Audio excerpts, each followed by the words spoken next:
toutes et à tous. Je vous remercie d'avoir répondu présent à notre invitation. Donc, je remercie Kenza d'avoir accepté aussi notre invitation, auteur du livre de la revue Souffle 1966-1973, Espoir de révolution culturelle au Maroc. Je remercie la Maison de la Norvège pour nous avoir attribué cette salle. Je remercie aussi les militants du mouvement du 20 février Paris. Ils ont permis la réalisation de cet événement. Donc ce débat, comme vous savez, tous intervient quand même dans un contexte régional de processus de changement démocratique dans la région. Donc ce vent, comme on le sait, ne s'est pas arrêté à la porte du Maroc, comme le fait croire le régime et sa propagande médiatique et culturelle. Donc en effet, le peuple marocain s'est soulevé depuis le 20 février. Donc sans rentrer dans l'historique du mouvement du 20 février, il est nécessaire de rappeler quand même qu'il y a des rassemblements, des manifestations chaque semaine dans les rues du pays. Donc ces manifestations quand même ils sont réprimées sauvagement. Il faut-il rappeler par exemple que cette semaine il y a eu 2 manifestations qui ont été réprimées sauvagement. La première du mouvement du 20 février quand ils ont manifesté pacifiquement pour exiger la libération des détenus politiques. Et le lendemain, il y a eu une répression encore plus sanglante des diplômés chômeurs. Donc ces manifestations ne demandent qu'un avenir meilleur et un Maroc plus égalitaire. Les slogans scandés dans les rues portent des revendications claires sur des droits universels, le droit à l'éducation, le droit à la santé, le droit à une vie digne. Donc face en plus de cette machine répressive, il y a aussi le pouvoir utiliser d'autres méthodes culturelles. Donc le sujet aujourd'hui, on va parler, c'est la culture avec Kenza, et précisément d'une expérience qui a marqué l'histoire du Maroc quand même entre 1966 et 1973, à savoir l'expérience de Souffle.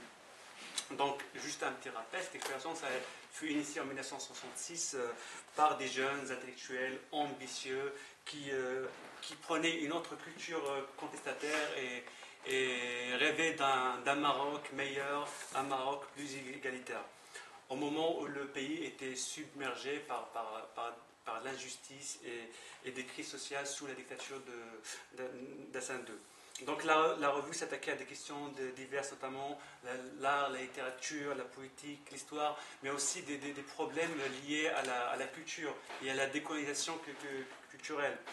Donc nous, au sein du mouvement du 20 février, nous pensons qu'une révolution culturelle est essentielle dans le processus dans lequel nous sommes engagés. L'idée d'un renouveau culturel attire notre attention, bien sûr, car nous sommes convaincus que cette révolution est nécessaire pour tout changement et pour toute transformation démocratique dans le pays.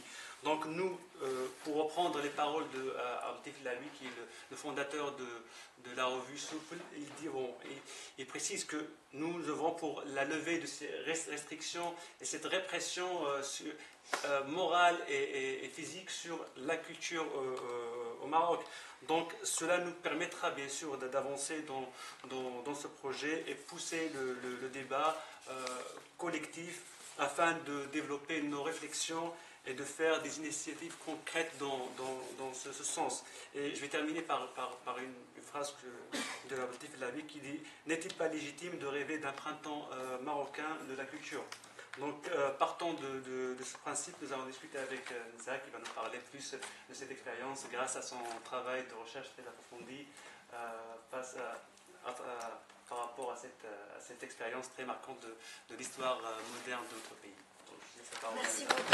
Merci pour cette présentation et merci d'avoir situé le débat en des termes aussi justes, parce que franchement j'aurais pas pu mieux dire et je me retrouve complètement dans tes propos, et je suis très sensible au fait que toi aussi tu es perçu dans ce travail, dans cette recherche que j'ai faite, la fusion entre le politique et le culturel, et qu'on ne peut pas séparer l'un et l'autre, pas au sens de transformer la culture en un ensemble de slogans, mais au sens où la culture est porteuse d'une réflexion, d'une façon de transformer la société, et je pense que ce qui a été à l'œuvre dans Souffle nous concerne aussi aujourd'hui, d'abord parce que l'expérience qu'ils ont réussi en 6 ans de revues littéraires et culturelles est restée d'une modernité indépassée en termes d'écriture. Enfin, je pense qu'on peut reconnaître que, à part quelques noms qui sont apparus par la suite, cette génération reste la génération qui a produit les choses les plus intéressantes en termes d'écrits littéraires, et aussi en termes enfin, je pense que en termes de structure intellectuelle, ce qui a été produit à partir de Souffle par l'équipe qui a commencé à Souffle, mais qui ensuite a forgé l'architecture du paysage artistique et intellectuel de ce pays, reste indépassé, et aussi parce que ce qui leur est arrivé est quand même tout à fait hors du commun, dans la mesure où une aventure au départ purement poétique, basée sur en fait 5 poètes, Labi, Nissa Bouri, Khairuddin, Mohamed Fatha et Hamid Lohadri, je crois, mais que enfin, ces deux-là, je ne les ai pas rencontrés, j'ai pas pu les connaître. Tous les 5 estimaient qu'il n'y avait pas de revue où publier leur poésie, et ils avaient envie d'écrire autrement. Donc ils n'étaient pas compris par les journaux à qui ils envoyaient leurs poèmes, et ils voulaient publier, et ils ont publié quelques petites choses, mais dans la revue de l'automobile, ou dans des choses qui n'avaient rien à voir avec une véritable revue culturelle. Et comme ils en ont eu assez, ils ont mis la main à la poche et ils ont décidé de créer une revue. Ils avaient 25 ans. Ça, je trouve que c'est absolument exceptionnel. J'aimerais souligner ça, parce que moi qui ai 34 ans, je ne me sens pas encore tout à fait adulte. Eux, ils avaient 25 ans. Ils étaient mariés, père ou mère de famille, enfin surtout père, parce qu'il n'y avait pas beaucoup de femmes dans cette aventure malheureusement. Ils travaillaient, ils étaient professeurs, ils faisaient partie des premiers cadres d'un pays nouvellement indépendant. Certains ils faisaient partie du micro-pourcentage à avoir eu le bac. Je ne sais même pas si c'est 1%, j'ai pas le chiffre en tête, mais 1% à avoir le bac, et encore moins à avoir pu faire des études supérieures à l'étranger, et être revenu avec l'idée de travailler pour la construction d'un Maroc indépendant. Voilà, ce qui est une démarche tout à fait hors norme historiquement, et humainement. Je pense que c'est une démarche extrêmement riche. Et puis de fil en aiguille, leur projet s'est structuré, devenu un projet culturel au sens large, où ils ont eu un échange vraiment très approfondi avec les peintres de l'école des beaux-arts de Casa, donc Belkahia, Sheba, Melehi, enfin c'était tous ces gens qui, eux, ont balancé les chevalets, se sont penchés sur les arts traditionnels marocains, en se disant mais attendez, on nous parle du Bauhaus en Allemagne, nous ça fait des siècles qu'on l'a intégré à l'espace, on sait ce que c'est. L'abstraction pour nous c'est pas nouveau, c'est au contraire la base de notre tradition picturale. Donc du coup il y a eu une espèce de réflexion commune entre artistes, écrivains, voilà, pour chercher qu'est-ce qu'il y avait dans la culture marocaine traditionnelle qui était porteur de modernité. Et ça, c'est une réflexion absolument de fond, parce que du coup, à partir de cette réflexion, ils ont été amenés à dire mais notre tradition, elle est aussi porteuse d'énormes archaïsmes, de facteurs de blocage. Donc nous devons, si nous voulons produire une réflexion constructive sur la culture marocaine et aller plus loin, on doit faire un tri en fait. C'est-à-dire que c'est vraiment le sens premier de la tradition. C'est pas un héritage qu'on vous colle, c'est un tri qu'on fait dans un bagage. Et on choisit librement ce qu'on choisit de garder, ce qu'on choisit de mettre de côté parce que c'est archaïque, parce que c'est dépassé. Voilà. Donc à partir de cette réflexion qui était quand même extrêmement large en termes de culture, vous voyez bien que ça avait des conséquences politiques très importantes, d'autant plus que c'était des gens qui étaient complètement engagés politiquement. déjà au sein du PLS et de l'UNFP, mais aussi qui étaient engagés dans la cité. Ils ont créé une association qui s'appelait l'Association de recherche culturelle, qui a été un peu une interface au carrefour des arts, des militants politiques, de l'université, des partis. Et il y a eu des conférences qui ont été faites. Donc du coup, la revue, elle a eu un prolongement dans la vie sociale de tout le monde. Ils ont créé une maison d'édition. C'était la première maison d'édition réelle au Maroc. Enfin, c'était pas un imprimeur qui faisait un livre, c'est un comité éditorial regroupé autour d'une revue qui crée sa maison d'édition parce que eux, ils faisaient ce qu'ils appelaient les poèmes chacalistes, en fait, donc des très longs poèmes qui ne tenaient pas dans une toute petite revue militante parce que c'était trop cher d'imprimer autant de pages. Donc ils se sont dit, on va vendre des livrets séparés, on va faire des recueils de poésie séparés. Et ils ont créé le modèle qui a duré jusqu'aux années 80 parce que toutes les revues culturelles par la suite ont créé leur maison d'édition dans les mêmes circonstances. Donc voilà, et puis de fil en aiguille, comme c'était des gens qui étaient attentifs déjà à l'intérieur du champ artistique, à tout ce que faisaient les uns et les autres, dire que je suis écrivain, mais je vais quand même voir le film de mon ami cinéaste, je vais voir l'expo de mon ami peintre, je vais aller... il y avait une circulation à l'intérieur des disciplines artistiques qui n'existe plus du tout aujourd'hui, d'ailleurs, hein, notre génération, c'est fini. Moi, je fais des cafés littéraires à Rabat et à Casa. J'ai rarement un écrivain dans la salle qui vient écouter un autre écrivain. Et je ne parle même pas d'un jeune écrivain qui vient écouter un écrivain plus âgé. Je parle de deux écrivains de la même génération. Ils ne viennent pas. Cinéastes, hommes de théâtre.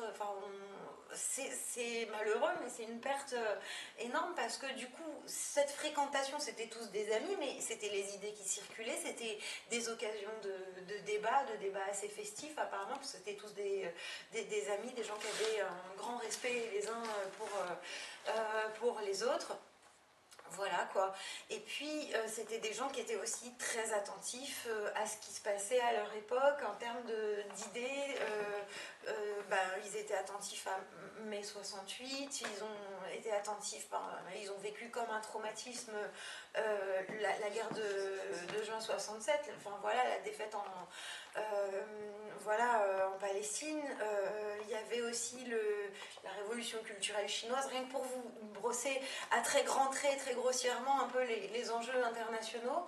Et puis au Maroc, ils étaient attentifs forcément à la répression de la gauche qui avait déjà commencé bien avant parce que le palais tentait de reprendre et réussissait à reprendre l'initiative politique et à écraser les partis issus du mouvement national, surtout les partis de gauche. Il y a eu l'interdiction du Parti communiste en 1960, il y a eu le soi-disant complot de l'UNFP en 1963.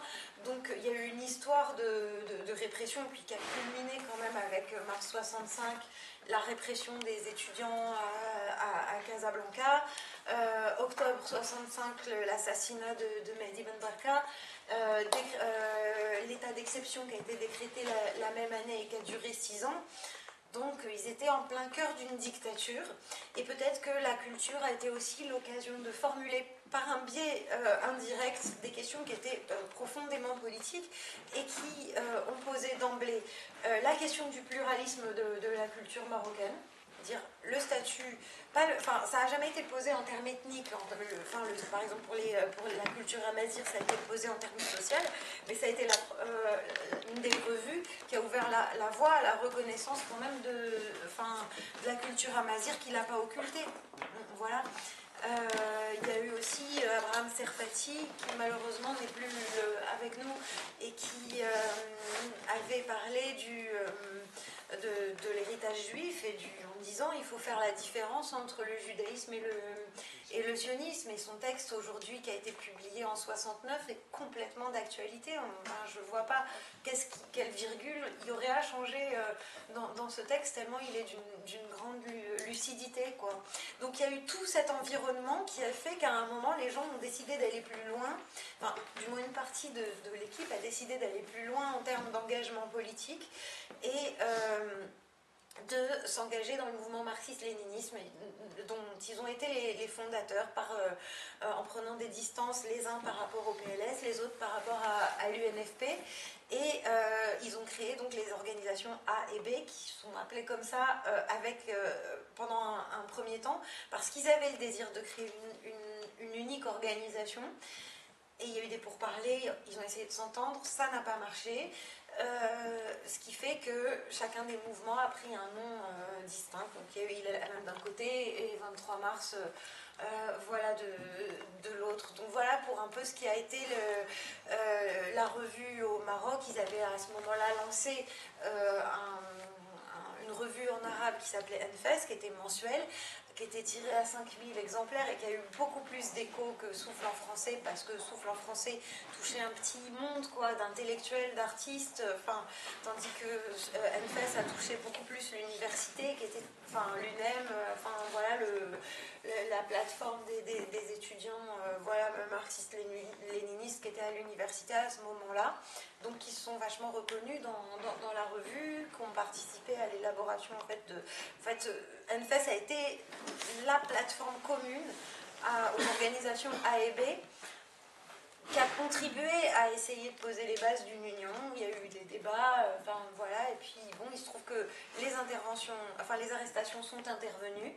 Ça a mis fin à la revue au Maroc, et il y a eu des nouvelles séries en France à partir de ceux qui étaient déjà installés en France, qui étaient étudiants ou qui travaillaient ici, puis de ceux qui ont pu les rejoindre, qui ont pu s'exiler et échapper aux nombreuses années de prison qui ont été copieusement distribuées lors des procès politiques de 73 puis de 77. Donc voilà un peu en gros ce que je peux vous dire à très gros traits sur l'histoire de cette revue. Alors je ne sais pas comment vous voulez qu'on procède. Est-ce que vous voulez qu'on ouvre la discussion, ou que je continue, ou que vous avez des questions? Enfin, avant peut-être de vous repasser la parole, je me rends compte que je manquais à tous mes devoirs en remerciant Madame de son accueil à la maison de la Norvège, en espérant qu'un jour notre pays nous permettra de faire chez nous les rencontres. Mais vraiment, je suis très sensible à votre accueil. Merci infiniment. Voilà. Merci, Kenza, je pense que...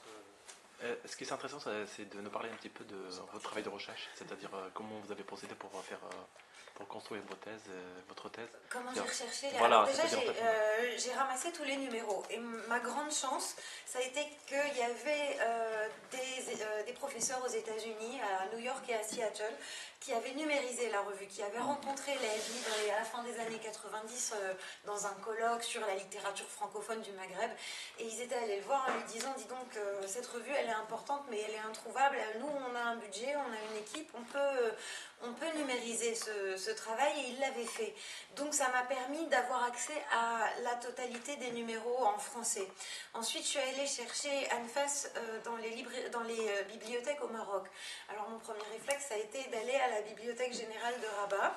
Et dans le catalogue, effectivement, on me disait qu'il y avait les jeux. D'ailleurs, Labi, je ne l'avais pas encore rencontré à ce moment-là, mais après, il m'a dit qu'il avait déposé 4 jeux complets de toute la revue à la Bibliothèque Générale de Rabat, dont j'ai effectivement retrouvé trace dans le catalogue. Et quand j'ai dit « je veux tout voir », on m'a dit « voilà tout ce qu'on a », et on m'a amené 1, 2, 3, 4 numéros en vrac, couverts de chiures, de pigeons, dans un état dégueulasse. En plus, c'était fait avec vraiment les moyens du bord, parce que c'était une publication militante, il n'y avait pas de subvention, il n'y avait rien, donc ils n'avaient pas pris une qualité de papier qui a bien résisté.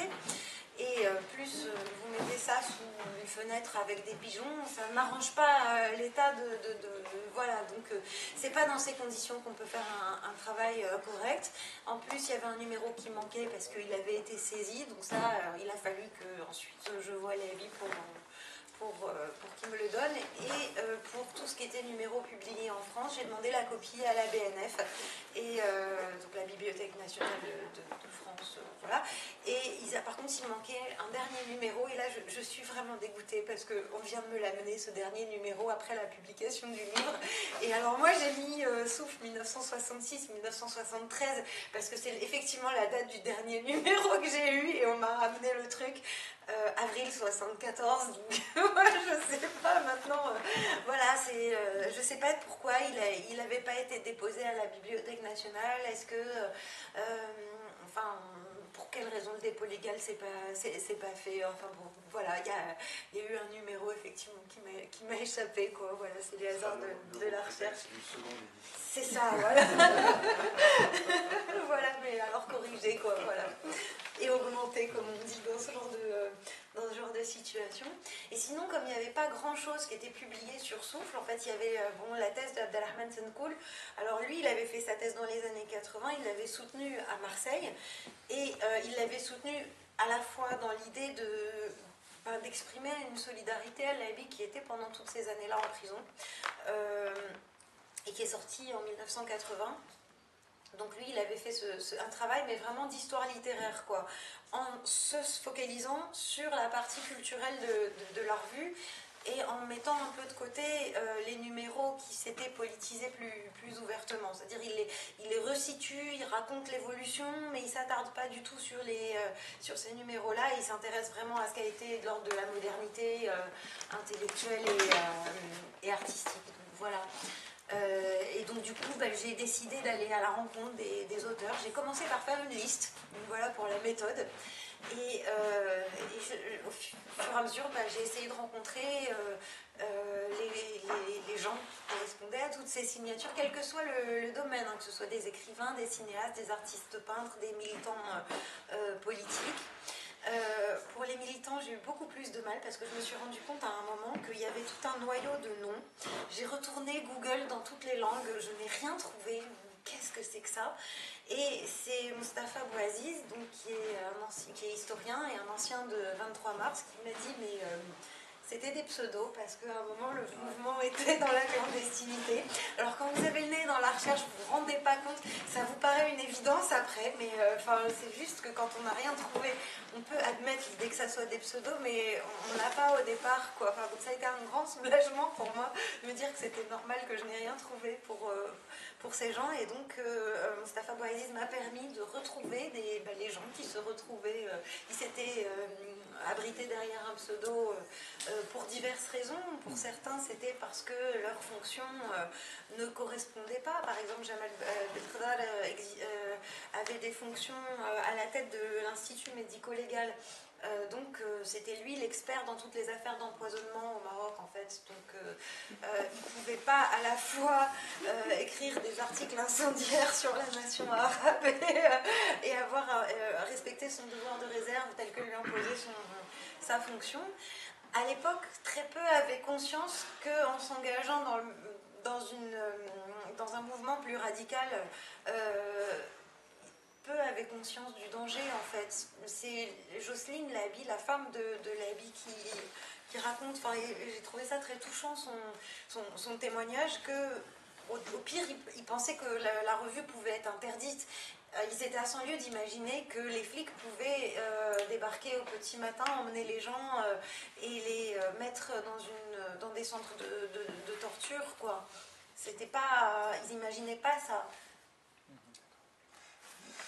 Le débat est lancé par Rachid, donc s'il y a quelqu'un qui veut intervenir, on pose une question à Zab. En fait, moi j'ai une question par rapport, parce que c'est intéressant l'expérience de la revue. Donc, vous la présentez comme en fait une revue c'est une expérience en tout cas qui est d'abord culturelle avant d'être politique. C'est-à-dire qu'au début c'était plus ou moins culturel, même s'il y a bien sûr au fond il y avait bien sûr l'engagement politique d'une grande partie des... Et ça me faisait penser, est-ce que vous n'avez pas essayé à un certain moment, peut-être c'était pas l'objet de l'étude, de faire une comparaison avec d'autres expériences? Parce que en réfléchissant à ce que vous avez dit, et aussi, j'ai pensé à une thèse que j'ai lue récemment, que j'ai parcourue récemment sur l'expérience du socialisme ou barbarie, de Castoriadis, Socialisme ou barbarie, la revue Socialisme ou barbarie et de Castoriadis en France, et c'est tout à fait différent. C'est un parcours qui est vraiment, c'est le contraire. C'est-à-dire qu'ils sont partis comme un groupuscule de gauche, d'extrême gauche, au sein de la 4e internationale, et vu qu'il y avait beaucoup de problèmes politiques à faire émerger quelque chose avec une revue militante, c'était vraiment au début c'était une revue militante, ils ont abouti à une revue plus intellectuelle, plus une revue avec de la poésie, avec de la réflexion. Du coup, moi je me pose juste la question, est-ce qu'il y a aussi au niveau de la région du Maghreb et du Machrek, est-ce qu'il y a des expériences équivalentes? Moi je connais effectivement la revue Souffle, mais ailleurs, en Égypte... Je sais qu'il y a eu pas mal de revues déjà en Algérie, il y a eu des revues arabophones aussi avant et ensuite depuis au Maroc. Mais si j'ai fait une comparaison, c'est plus avec ma pratique, parce que moi à ce moment-là j'étais journaliste au journal hebdomadaire en fait, tout en faisant ces recherches. Ce qui m'a mis dans le bain d'une publication périodique. Et sans aller jusqu'à la comparaison, moi, au moment où j'étais en train d'écrire ma thèse et de raconter la fin de Souffle avec l'arrestation des gens, on a eu les huissiers qui ont débarqué au journal, qui ont viré tout le monde et qui ont changé les serrures. Ça n'a pas du tout eu la même violence de l'arrestation de Labi et de Serfati et de tout ce qui a suivi comme torture et tout. Mais bon, c'est quand même un hasard de se retrouver en train déjà d'avoir à rendre des papiers de façon périodique et en même temps de perdre son travail tout simplement dans des circonstances parallèles au moment où on est en train d'écrire une autre histoire de fermeture de revue. Mais évidemment la comparaison s'arrête là et ça serait indécent d'aller plus loin dans le parallèle. Mais par contre moi ce qui m'a intéressé, c'est que nous toutes les semaines dans les réunions de rédaction, ce dont on discutait pour l'essentiel, pour le cahier culture et pour le cahier société, c'était des choses c'était des questions qui avaient été soulevées 40 ans plus tôt par Souffle, mais aussi par la Malif, qui avaient été ressoulevées ensuite par Kalima. Enfin voilà, il y a eu plein de revues, il y a eu pas mal de choses, pour ne parler que des francophones. Donc voilà quoi. Et puis même en même temps, vous avez parlé c'était pas purement culturel, parce que même l'époque où ils s'occupaient de thématiques essentiellement culturelles, c'était quand même dans une perspective très politique. Ils étaient des grands lecteurs de Aimé Césaire, de Frantz Fanon, et ça a marqué. D'ailleurs, si vous voulez, j'ai amené des poèmes, je peux vous en lire un, voilà, justement celui que j'ai choisi rentre totalement dans ce genre de choses. J'ai choisi un texte de Abdelaziz Mansouri que je n'ai pas rencontré parce que je ne l'ai pas connu et j'ai appris qu'il serait disparu il y a quelques années. Et c'est un texte qui s'appelle Le cauchemar occidental et qui parle de toutes les problématiques d'aliénation. Enfin, je vous laisse juger. Les livres coûtent cher de plus en plus. Les livres qui s'agglutinent chez nos libraires ressortissants français, les livres que je lis sans comprendre. Ce sont pourtant des livres de maîtres à penser qui enseignent la liberté, la responsabilité, qui enseignent comment exister, comment penser, qui vous apprennent comment vivre, comment mourir. Non, j'ai la tête dure. Il y a aussi que ce besoin de lire, je ne le ressens pas du dedans. Il ne s'agit même pas de besoin, il s'agit de forces obscures que j'appelle l'offensive d'un commando usé à toutes les cordes, d'un commando imbattable. Mais il n'y a pas que ça. Le film américain, la mode anglaise, le beatnik était l'histoire de suicide en Suède, ni la première ni la dernière, une tradition de suicide, et me voilà en train de me creuser la cervelle pour essayer de savoir ce que cela va engendrer à l'échelle de l'humanité. Mais je perds mon temps à essayer de deviner, et à quel point cela m'agace, c'est que je sens que quelque chose ne tourne pas rond. Je ne suis pas passionnée et je me sens étranger. Je n'arrive pas à comprendre, je me dis bel et bien que je ne comprends pas. Alors j'assimile, je rumine, je m'exprime à grand renfort de lieux communs, je m'attache à Van Gogh, j'admire Picasso, je suis fou du mobilier géométrique de la dernière décade, et évolué comme je suis, j'ai dit d'accord au massacre des cours, j'ai aidé à étrangler le soleil, à le chasser de nos maisons, et dans le petit coin de ma petite chambre moderne au plafond bas, j'ai ouvert une revue d'archéologie. Le tourbillon, une agitation à la voix grave, un mal-être, il plane, le tourbillon plane, il devient mal de tête, puis s'évase comme une hécatombe et va engloutir mes livres. Voilà l'universalisme, l'objectivité, et je ne sais quelle autre motivation des cultures couvertes de ridicule, seulement parce que je me sens harcelée par mal inconnu. Ce n'est pas le mal du doute, je ne doute pas encore, j'ignore, je souffre dans mon corps. Le tourbillon achève de voiler mon regard, ma famille m'échappe, elle m'échappe, puis la rue polyvalente, elle me joue des tours, elle m'a confectionné un corps de mirage. À sa présence, je réponds par un néant. Je la vois sans la voir, je me vois sans me voir. C'est que je suis un mirage qui n'existe que par l'autre. Je me surprends en train de parler d'existence et je me dis, nom d'un chien, qu'est-ce que cela peut bien vouloir dire? C'est que ce mot, je suis certain de ne l'avoir pas pensé. Comment se fait-il alors que je l'ai formulé? Je peux seulement proposer qu'il y a probablement un langage vide de sens que j'emploie parce qu'il s'accorde au mirage où je patauge. Mais n'allons pas réfléchir sur ce mot mirage. Voilà les faits. Je suis à bout, je perds patience. C'est que je me dis que je n'ai fait que subir jusque-là. Or, je suis fatiguée de subir. Je sens que je commence à réagir. Contre qui? Contre quoi, ça je ne le sais pas encore. Mais ce que je sais n'est pas banal. Ce que je sais est essentiel. C'est qu'il est d'une gravité à vous faire chavirer. C'est le dialogue avec les miens, le dialogue avec ces remparts qui encerclent ma ville, le dialogue avec ces morts. Oui, Sidi Abdullah Ben Hassoun n'était pas un charlatan. Savez-vous ce qu'il a fait? Il a armé Sidi Layachi de son épée, il lui a dit « Va chasser les Portugais ». Le mirage empêche ce dialogue de s'accomplir, mais il fallait s'arrêter à ça. Alors je lis Le Monde. Je lis Le Monde, moi aussi. Lisez Le Monde. Non, c'est vrai que tu lis pas Le Monde. Donc, je lis Le Monde. Je le lis la plupart du temps en retard d'un jour, c'est qu'il vient de loin, d'un autre continent. Appelons comme il faut.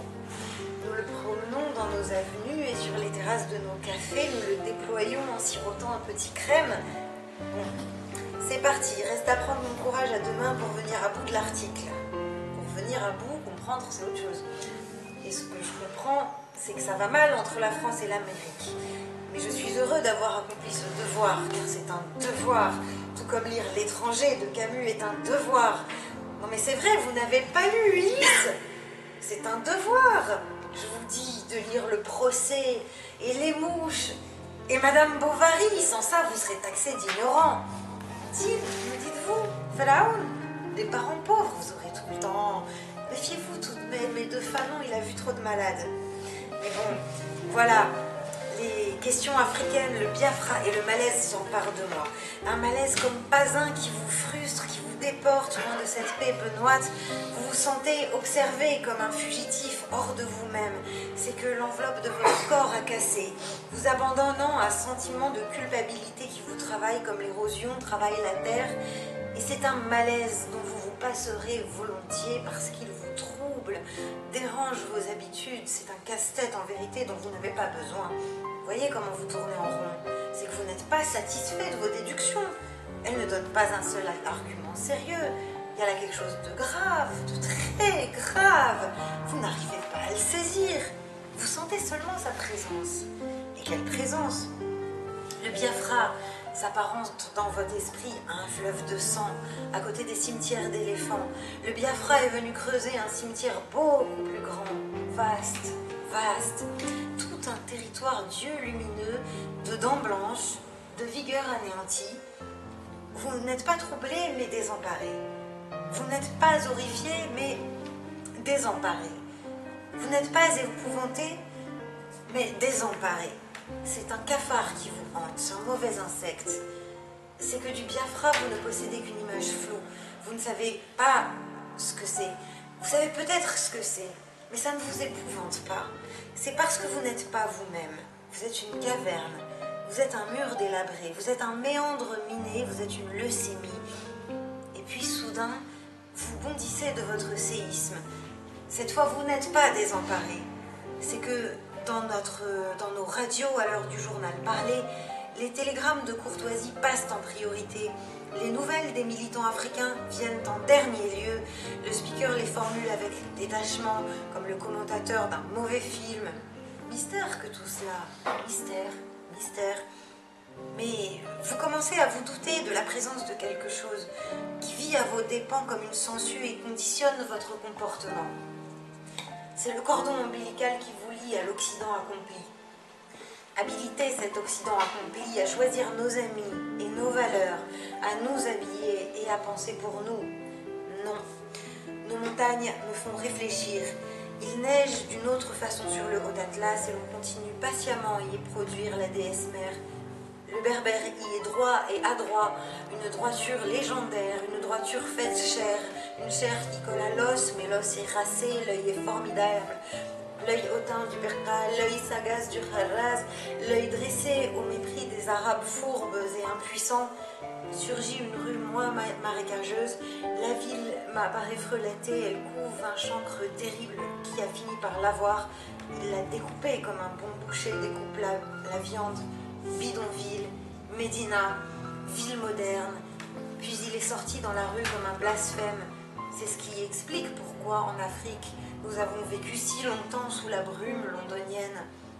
À présent, le soleil d'Afrique réapparaît, me réchauffe, m'éclaire et m'illumine.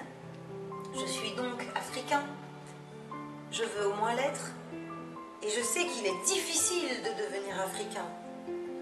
Pour commencer, je lirai Ibn Khaldun. Ah merde alors, je suis africain et je ne connais même pas Ibn Khaldun. Il est super ce texte et voilà.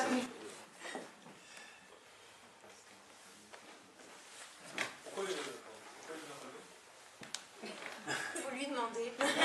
Voilà. Ça me rappelle juste une chose, c'est Hassan II en fait dans un livre interview en fait qui était un interview télévisé. Je ne sais plus le titre, mais je crois que Il y en a eu plusieurs. Ouais, c'est ça, c'est exactement. Ça ne manque pas. Et en fait, on lui parle de Ibn Khaldun et il le dégage d'un revers de la main. Il devait peut-être pas l'avoir lu. Pardon? Il devait peut-être pas l'avoir lu. Non, pour lui, ça avait l'air sensible comme sujet. Il a l'air de dire que voilà, c'est même pas scientifique, c'est quelqu'un de totalement inutile, c'est même pas la peine de. Ah bon? Dernière nouvelle. Pour ça, ça me voir ça parce que ça m'avait choqué à la fin. Moi, quand vous parlez de Khaldun et de la méthode historique, il aurait initié, de toute façon. Donc, cette façon de se réapproprier l'histoire, c'est l'histoire d'aliénation. C'est un point sur l'aliénation, et voilà, sur la culturation, sur. Je crois que Ibn Khaldun, c'est réapproprier ton histoire, ou une version de ton histoire en tout cas, qui n'est pas le regard d'un autre, mais un regard intérieur. Enfin, peut-être, je sais pas. C'est un peu ce que j'ai compris moi, ce qui retrace un peu la schizophrénie culturelle d'une génération. En fait, ce qui est du domaine de la culture connue, reconnue, occidentale, etc., et de la culture de soi, de son environnement, de son histoire, de sa propre histoire. En fait, il la trace magnifiquement bien parce que moi j'ai senti ça avec ces tournures, etc. Ce qu'il dit, bon, il y a des choses qui demandent. Effectivement, moi j'ai personnellement vécu, enfin j'ai vécu une période au Maroc où les gens qui sortaient sur la terrasse du café, le monde c'était quelque chose. Donc c'était, on le sentait. Bon, c'était celui qui vit le monde, c'était pas n'importe qui. Donc, et derrière, voilà, ça donne à réfléchir en fait par rapport à ce que vit le monde arabe actuellement, en tant que mouvement social lié à cette soif d'émancipation qui revient sur la scène avec force. Et derrière, c'est aussi la difficulté de ramener s'inscrire qui est une inscription globalement dans l'universel, et en même temps cette recherche, la génération de ce monsieur-là que je ne connais pas, c'est un questionnement, il est loin de l'identitaire, en tout cas. Il n'est pas dans une vision fermée de l'identité, en fait. Voilà. Parce que c'est ça qui m'a plu aussi dans cette réflexion collective, en fait, de la revue. C'est des gens de très haut niveau. J'aurais pas parlé de schizophrénie, mais d'un sentiment de décalage, parce qu'ils avaient eu la chance d'avoir, mais bon, enfin, disons que c'est un terme médical, et je préférerais qu'ils restent dans ce registre-là, et que chacun puisse qualifier sa propre folie comme il a envie de la qualifier, ou son propre sentiment de décalage. Mais ce qui m'a touchée, c'est que quand ils ont fait des numéros doubles et les premiers numéros bilingues pour dire on veut créer un pont entre nous, intellectuels francophones, et les intellectuels arabophones, Ils n'ont pas fait un truc bilingue avec une page en français, une page en arabe, traduite du même texte. Ils ont pris des textes très différents. Ça veut dire qu'à cette époque-là, tout le monde était bilingue. Et il y a eu des témoignages d'Abdallah Laroui qui racontaient qu'à la fac, il était exclu d'être monolingue. Et quand il a vécu l'arrivée de professeurs monolingues à l'université, il s'était vécu comme une énorme régression. Ils étaient méprisés, les monolingues, par les bilingues. Et aujourd'hui, ça nous paraît loin, ce temps où il y avait des gens qui étaient à ce point-là en mesure d'écrire dans l'une ou l'autre langue. Il y a Laroui, mais il y a aussi Kilito aujourd'hui. Il y a eu beaucoup de ces intellectuels. Il y en a peu de notre génération qui écrivent avec autant d'aisance, autant en arabe qu'en français. Et ça, je trouve que c'est vraiment dommage. Je parlais de culture, pas de linguistique. D'ailleurs, est-ce que c'est... Oui, mais en même temps, je trouve que c'est une porte d'entrée très importante, parce que justement pour la culture, la question de la langue, elle a été très abondamment évoquée dans la revue, parce que justement, il se posait la question du rôle de l'intellectuel et comment agir quand on a plus d'aisance dans la langue qui est celle d'une élite et pas dans la langue de tout le monde. Mohamed, est-ce que c'était les mêmes qui contribuaient à souffler à Anfas en même temps? Non, pas tous. Non, il y a eu des traductions, mais c'était deux équipes différentes. Il y a eu une équipe arabophone qui s'est constituée pour Anfas.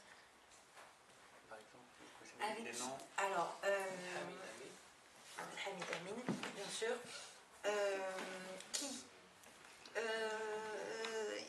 C'est-à-dire que je les confonds un peu, là, je les ai pas en tête. Serfati, bon, il écrivait en français, mais il était traduit en arabe.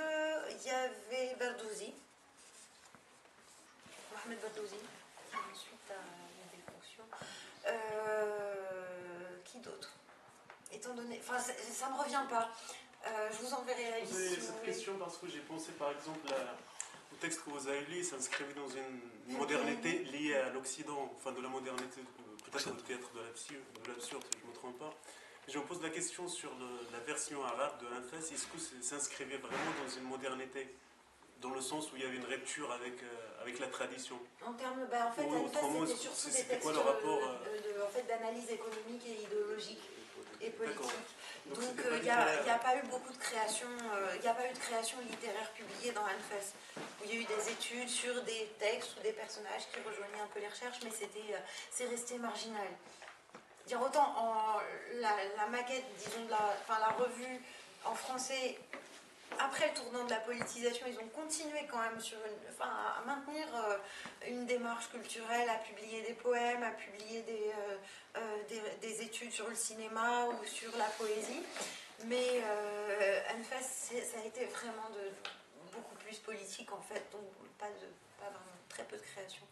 Voilà. Donc ils n'ont pas eu cette même exigence, quoi. D'ailleurs après, il y a eu des gens qui ont dit que la revue en arabe n'avait pas le même niveau que la revue en français. Voilà. Moi, juste une question très brève par rapport en fait à l'état de la culture dans le Maroc actuel, parce qu'on sait que la culture marocaine est entrée dans une phase on dirait qu'elle est emprisonnée, la culture est totalement délabrée. Donc, est-ce qu'il y a des initiatives qui vont dans ce sens, qui essayent de faire ce renouveau culturel au Maroc, surtout avec le mouvement qu'on connaît, qui est le 20 février, et toute cette évolution dans toute la région? Les artistes n'ont pas attendu le 20 février pour bouger déjà et pour exprimer ce qu'ils avaient à dire. Il y avait eu le boulevard des jeunes musiciens avec il y a eu plein de choses au niveau de la photo, des arts graphiques. Bon, le cinéma a eu plus aussi connu un certain essor. La musique aussi, le théâtre avec la troupe d'Abba Théâtre qui est à Rabat, où ils font tous un très très bon boulot. Par contre, ils font le même boulot, dans les mêmes circonstances que les artistes qui ont contribué à Souffle. C'est-à-dire qu'il n'y a eu aucun progrès en termes d'infrastructures, d'amélioration des infrastructures culturelles, en termes de véritable politique culturelle qui puisse mettre à disposition des troupes de théâtre ou de musique, des lieux qui puissent puissent bénéficier d'une programmation faite par des gens du métier, entre guillemets, quoi. C'est-à-dire autre chose que des gestionnaires qui ont des horaires de bureau et qui partent à 4 heures, on n'a pas ça. Le ministère continue à se comporter comme un des premiers acteurs culturels, alors que bon, les citoyens n'ont aucun droit de regard sur ce que eux décident de soutenir ou pas soutenir, et donc, alors que c'est quand même l'argent du contribuable. Et moi, j'aimerais bien savoir pourquoi un tel du bureau du livre a décidé de soutenir la publication de tel bouquin et pas de tel autre, de soutenir telle troupe de théâtre et pas de tel autre. D'ailleurs, on sait très bien que les gens d'Abba Théâtre qui font par exemple, qui sont parmi les troupes les plus dynamiques, alors ils peuvent avoir un prix dans un festival, mais ils n'auront pas la subvention. Où est la logique ?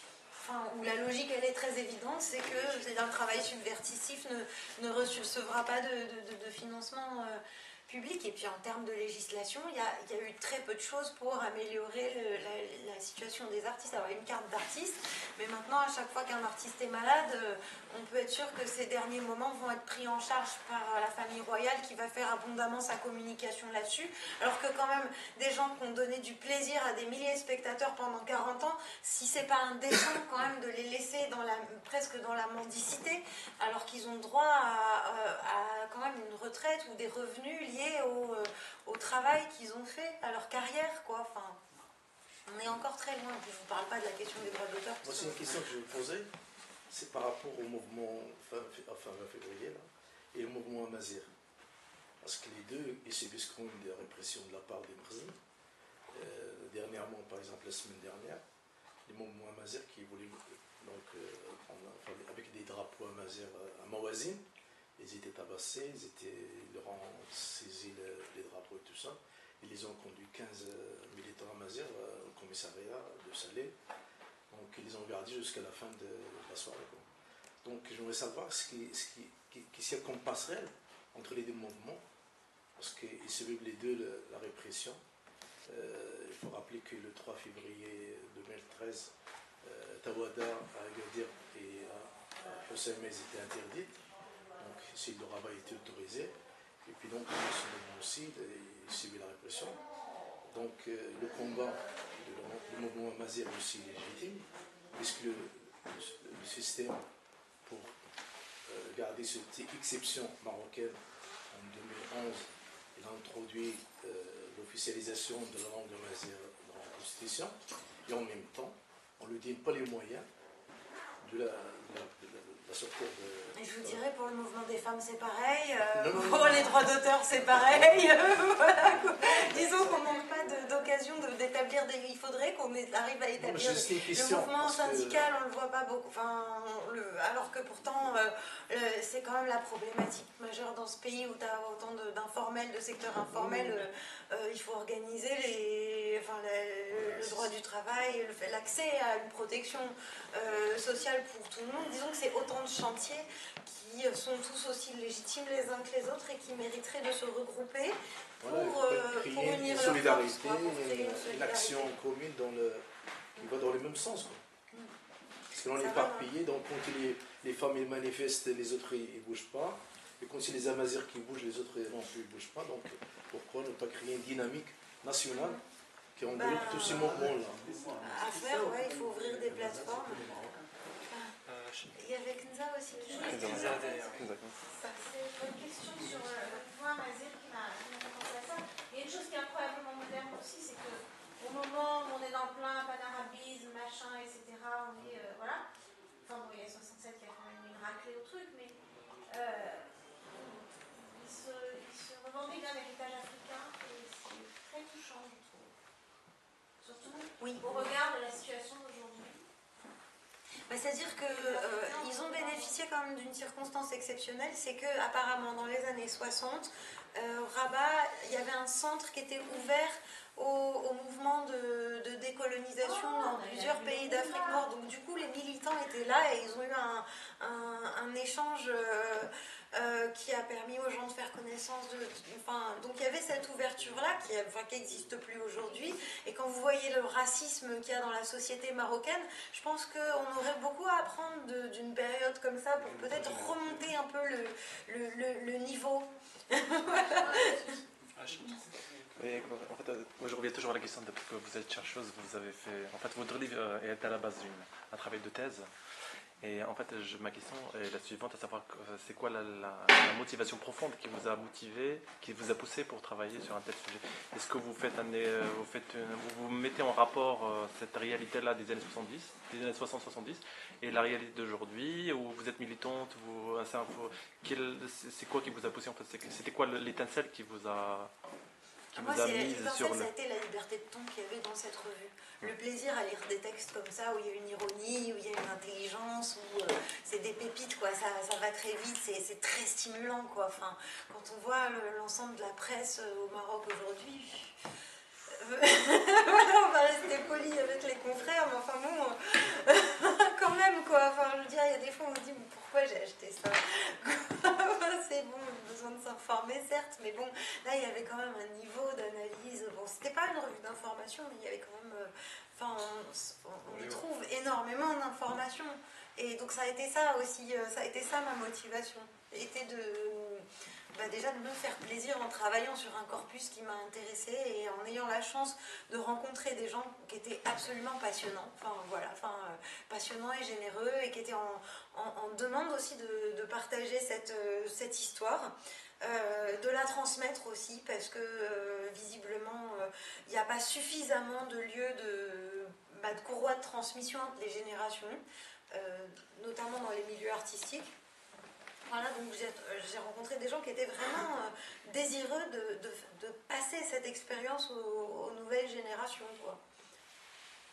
C'est pour ça que j'ai fait ce travail. Puis en même temps aussi parce que y a quand même un discours humaniste qui tranche avec la médiocrité générale dans laquelle on est noyé, que ce soit le populisme de nos partis politiques, que ce soit l'USFP, le PJD, et l'Istiqlal. Alors là, on a une brochette absolument inénarrable, dirigée par le PJD. Mais je ne sais pas si on doit pleurer ou rire en voyant les discours télévisés, les interventions des uns et des autres. D'un côté, avec ce conservatisme, cette idéologie religieuse de droite, d'un côté, puis d'un autre côté, un autre conservatisme qui est celui de la monarchie, qui n'a jamais fait quoi que ce soit pour les progressistes de ce pays, qui a profité des hésitations au sein de l'USFP pour récupérer à son profit le code de la réforme de la Moudawana. Il y avait quand même Saïd Saadi qui avait fait un texte beaucoup plus avant-gardiste que ce qui a été voté. Il a été désavoué par son propre parti et du coup c'est le roi qui a eu beau jeu de dire c'est moi qui ai fait passer cette réforme. On est en plein dans la com et c'est absolument navrant, alors qu'une revue comme Souffle, c'était des gens qui étaient dans une réflexion de fond sur des problématiques de fond, et ça quand même ça vous tire vers le haut, et j'ai ressenti vivement le besoin. Pour moi c'est à la fois un repère, un point d'appui, une exigence morale quand même de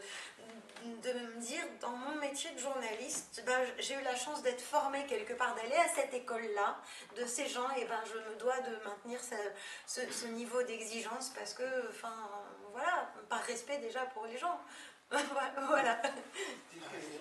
Il y avait monsieur d'abord, si vous permettez. En fait, qu'est-ce que vous pensez que ces gens-là, en fait, au-delà de leur obédience dans l'option idéologique, qui constitue un danger pour l'appareil d'État, du fait qu'ils réfléchissaient, qu'ils enracinaient leur réflexion dans quelque chose, etc. Vous regardez la chronologie, c'est assez clair, parce qu'il y a la répression, il y a la fermeture la même année, alors il y a l'arabisation de la philo, la fermeture de l'Institut de sociologie dans le même élan, et quelques années après, l'arabisation dans les conditions que vous connaissez et qu'ont donné les diplômés chômeurs qui se font casser la figure tous les jours devant le Parlement. Donc oui, voilà quoi. Oui, je pense le processus d'effacer d'abord, c'est un choix de matière à enseigner, et à partir des années 80, c'était le choix d'évacuer de toute discipline qui peut donner aux jeunes un sens critique à la vie, à leur comportement, la sociologie, la psychologie, la philosophie, etc. La question de la langue est venue offrir aussi pour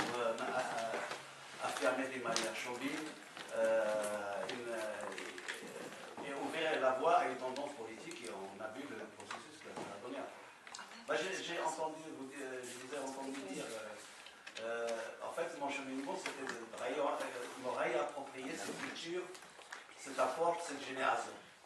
Oui. J'imagine que ça vous a un peu passé par la tête. Comment les Marocains aujourd'hui peuvent se réapproprier ce patrimoine culturel? Comment... Dans les conditions actuelles, comment on a la les chance nouvelles d'avoir classes, Internet maintenant, donc de pouvoir faire circuler beaucoup plus de documents librement, gratuitement, sans censure. Mais je pense que l'essentiel, c'est d'ouvrir des espaces de débat. Ça, je trouve que c'est absolument énorme parce que les gens n'ont pas forcément les moyens d'acheter des tonnes de livres ou on manque cruellement de bibliothèques publiques ou alors elles sont dans un état pitoyable ou alors gérées par des gens qui sont incompétents et qui ne vont pas pouvoir faire un rôle de conseil. Les librairies ferment les unes après les autres et les bouquinistes qui sont en train de... c'est un métier en voie de disparition. Donc c'est pas ces lieux-là qui sont les lieux d'échange et de partage du savoir maintenant. Je pense que les lieux qui s'imposent, c'est les cafés littéraires, c'est les lieux de discussion, c'est les forums aussi sur Internet, c'est les échanges sur les réseaux sociaux. Je pense que ça peut, disons que ça peut créer une dynamique, soutenir une dynamique, et puis il faut du concret, il faut des rencontres comme celle-ci où les gens ils sont assis les uns en face des autres et ils ont l'occasion de discuter. Je pense que ça c'est irremplaçable. Je voulais juste que vous m'éclaircissiez sur, parce que je suis algérien et je voulais savoir un petit peu la culture officielle contre laquelle s'inscrivait cette dynamique. Elle était faite de quoi? Je m'explique dans le sens où en Algérie, pendant longtemps, on a construit une culture autour de la question de l'expérience de décolonisation, de la guerre d'indépendance, et on a imposé aux artistes, ceux qui faisaient des films devaient, jusqu'à un film que certains peut-être connaissent, Omar Gatlatou, qui a été le premier à rompre avec le récit nationaliste et le récit de la guerre d'indépendance. La littérature se devait de ne parler que de l'expérience de l'oppression coloniale et de décolonisation, etc., etc. Et donc tous les champs culturels, à tel point que ceux qui avaient une réflexion sur la société de ce type-là ne pouvaient la faire qu'à partir du territoire français, ce qui est quand même un paradoxe. Et donc je voulais que vous m'éclairiez un petit peu sur ce qui pouvait être un petit peu le contenu de la culture entre guillemets officielle.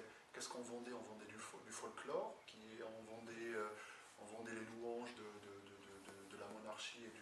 J'arrive pas bien. On vendait du discours la monarchie est la garante de l'authenticité musulmane et arabe. Point barre. Voilà, j'essaye de dire les tirés, mais voilà. En gros, arabité, islam, retraditionnalisation de la société en mettant en avant tous les aspects archaïques, c'est-à-dire que les femmes qui avaient quand même contribué aux luttes pour l'indépendance, on leur colle un code de la famille en 1956 qui les renvoie dans l'obéissance, dans la soumission à la maison, dans les maternités imposées. On ne se bat pas pour scolariser l'ensemble des enfants et alors du coup on prend mesure sur mesure pour que l'école ne soit pas généralisée, pour bloquer l'accès à l'école, d'où la répression de mars 65. Ils avaient plafonné à 17 ans l'accès aux études supérieures, ce qui a créé un tollé parce que l'école était un véritable ascenseur social, quoi. Voilà. Et l'idée c'était alors le folklore, une image pour les touristes, archaïque, quoi. Archaïque et figé. Est-ce que dans la continuité de la question du camarade algérien, est-ce que quelqu'un se souvient de la date, de l'année où a été réintroduite la datation musulmane dans les journaux? La négligée. Oui, non mais en fait, après l'indépendance, les journaux paraissaient avec, d'après mes souvenirs, avec la date occidentale, la date commune à l'humanité. Non, c'est l'ère chrétienne. C'est ce qu'on appelle l'ère chrétienne. L'ère chrétienne. Ah, mais bon, c'est une convention. C'est pas Julien ou Grégorien? Grégorien. Grégorien.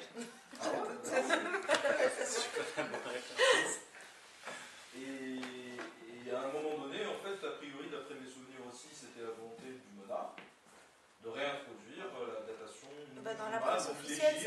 parce que nous, le journal hebdomadaire, on n'a jamais eu on n'a jamais eu le calendrier algérien.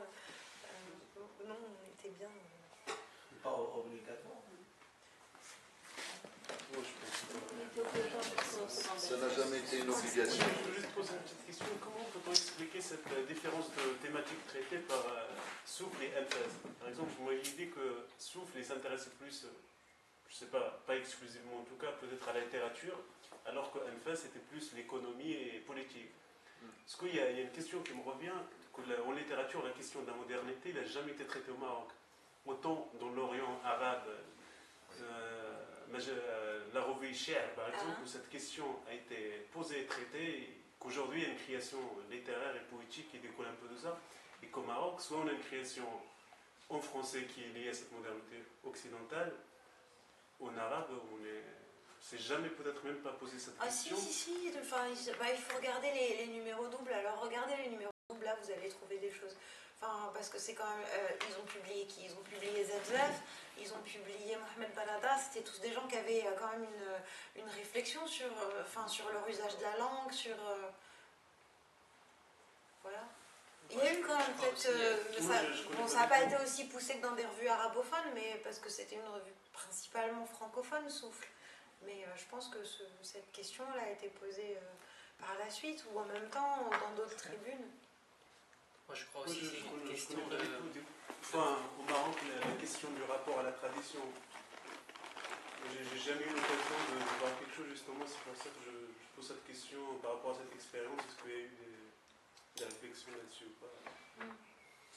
Dans la revue en français, mais en arabe, ça sera plutôt ailleurs, quoi. Il y avait AFARC, je pense, la revue de l'Union des écrivains. Voilà, je pense qu'ils ont mené quand même une réflexion, mais moi je la connais pas bien cette revue, je suis pas allée la voir. Je la situe, mais pas plus que ça, quoi, en termes de contenu. Je sais pas trop ce qu'il y a dedans. Voilà. Moi, je crois que la différence en fait entre un face il souffle, c'est que aussi ça vient dans la chronologie de la production d'un face, je pense, il vient après la tournure un peu entre guillemets politique de la revue.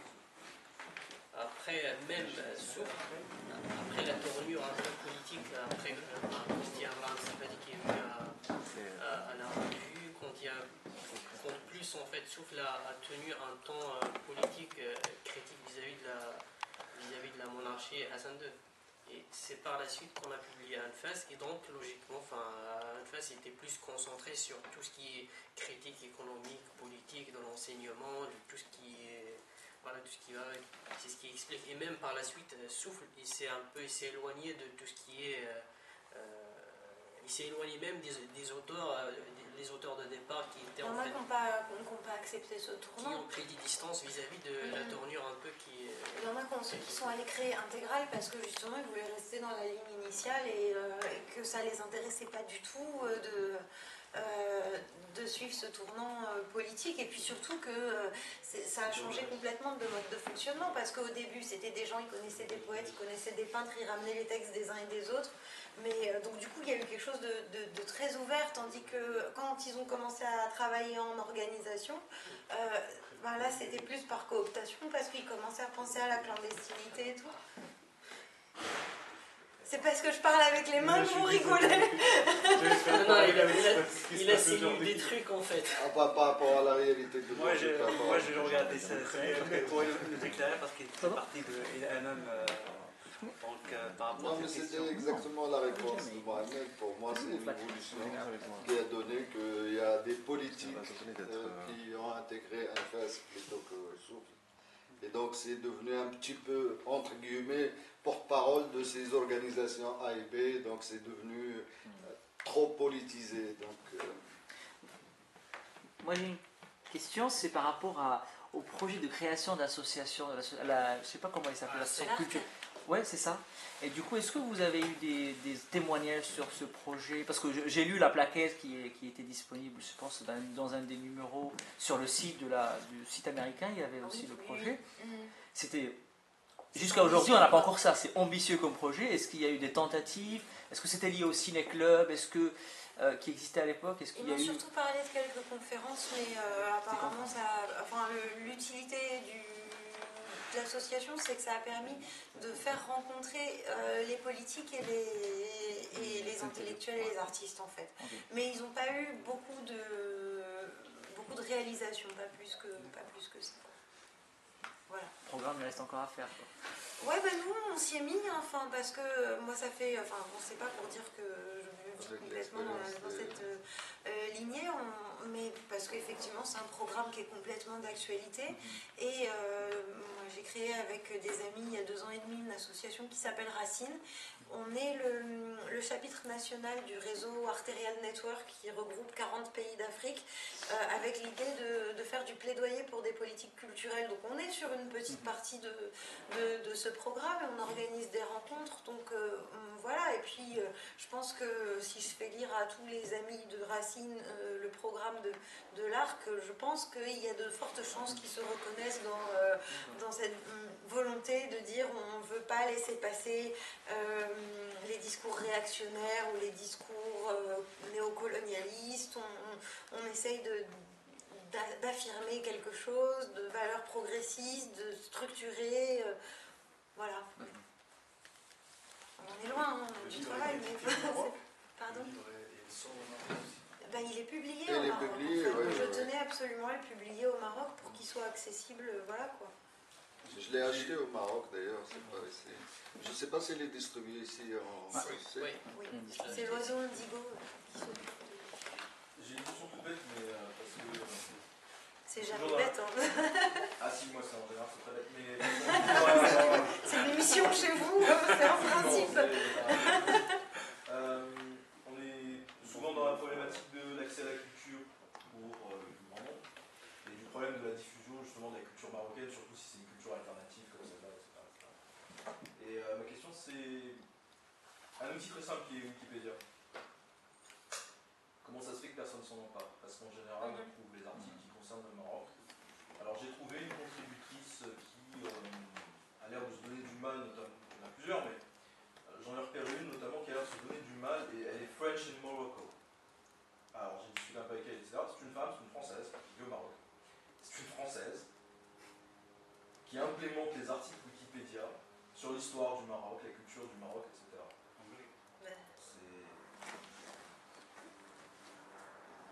J'espère que c'est pas Nadia Salah. Non, non. Ah oui, c'est... Ne tellement, je ne sais pas qui c'est, je connais que le pseudo et je chercherai pas à en savoir plus, mais c'est étrange. Enfin, c'est-à-dire, voilà, les Marocains, ils ont des outils à leur disposition. Moi, par exemple, j'ai implémenté l'article PJD. Mais depuis, il n'a pas bougé. J'ai fait ça, c'était au moment des élections. Il n'y a personne qui... Rien. Peut-être, pourquoi pas faire une note, faire circuler, peut-être pour vulgariser le mode d'emploi. Moi, je sais pas comment ça marche, je ne me suis jamais posé la question, mais rien que tout ça, parce que forcément, je pense qu'il y aurait plein de gens qui prendraient le temps s'ils étaient un peu plus au courant de comment ça fonctionne, les outils.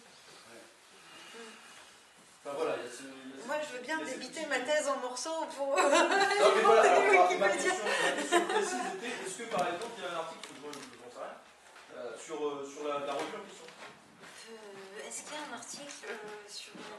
C'est pas impossible, mais je suis pas sûre, quoi. Mais j'ai même plus en tête. Ça serait bien. Bah oui, ça serait bien, j'approuve gravement.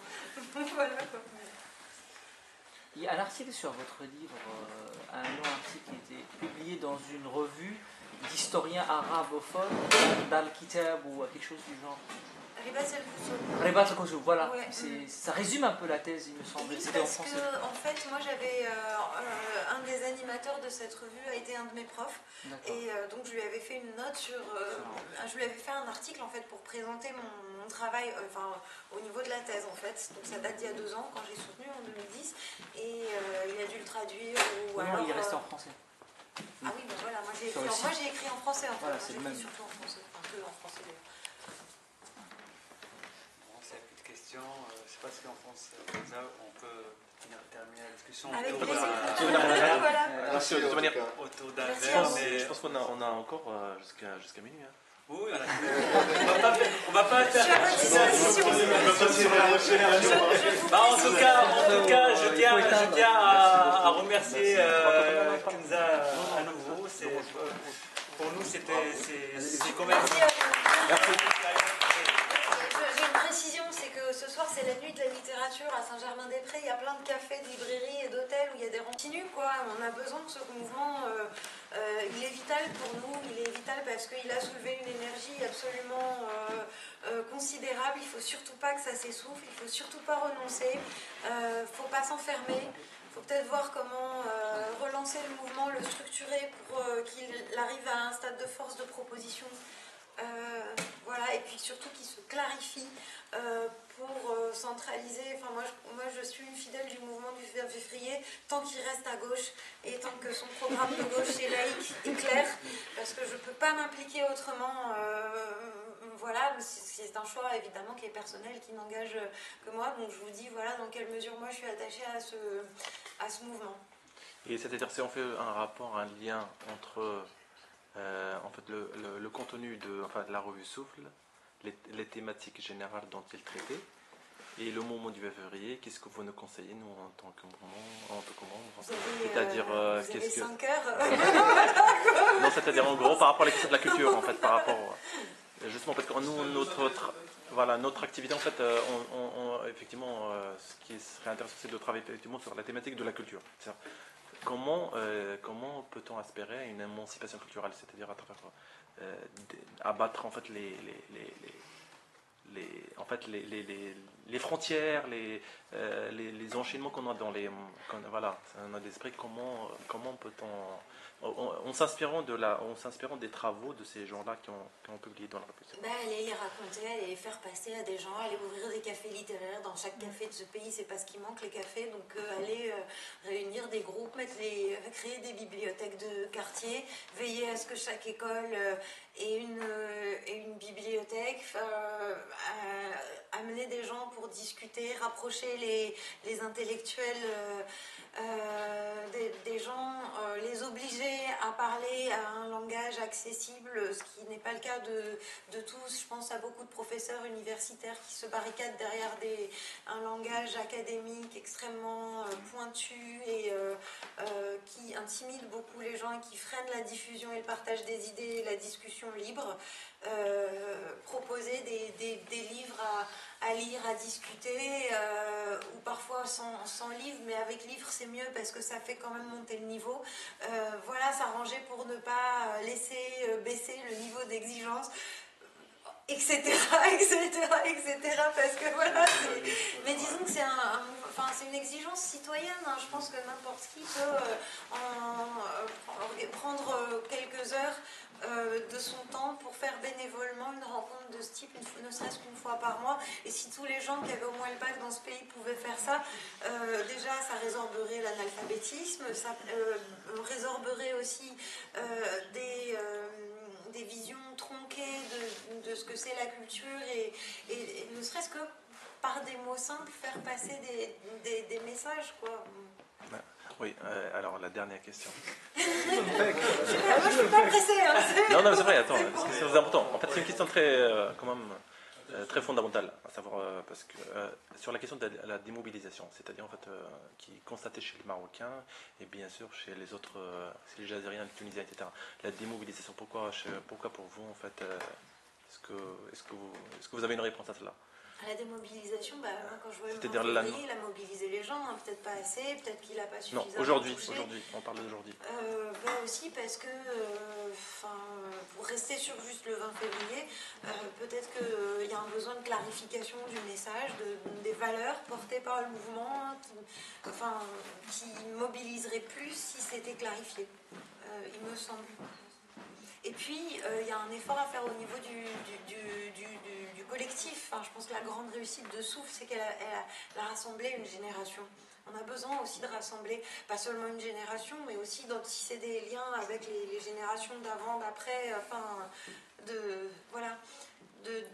d'enclencher une dynamique où chacun n'est pas seul à son boulot, rentre seul chez soi, parce que ça c'est la faillite de la chose publique, et ça vous donne l'incivisme auquel vous devez vous confronter tous les jours, voilà, et l'absence de capacité à prendre en charge l'espace public comme un espace pour tout le monde, où tout le monde doit être en sécurité et dans des conditions de respect. Voilà, il n'y a que le collectif qui permet de résoudre ces problèmes-là, et enfin, ça suppose un engagement. Ça peut être des petites choses, le café littéraire, faire un livre, ou voilà. Est-ce que je peux c'est parti pour cette année. Une petite chose, moi je voudrais juste te dire que j'ai une petite pensée pour Fabien Rejouani, qui est une camarade du 20 février, enfin qui a rejoint le mouvement du 20 février à l'époque du début, et qui est membre de l'USFP, qui a été agressé récemment à la fac d'Agadir par un barbu qui lui a mis un couteau au niveau de la gorge, et qui a laissé ensuite, comme elle était au sol, choquée, etc., il a laissé un message où c'était marqué « L'islam est la solution » sous son chemisier,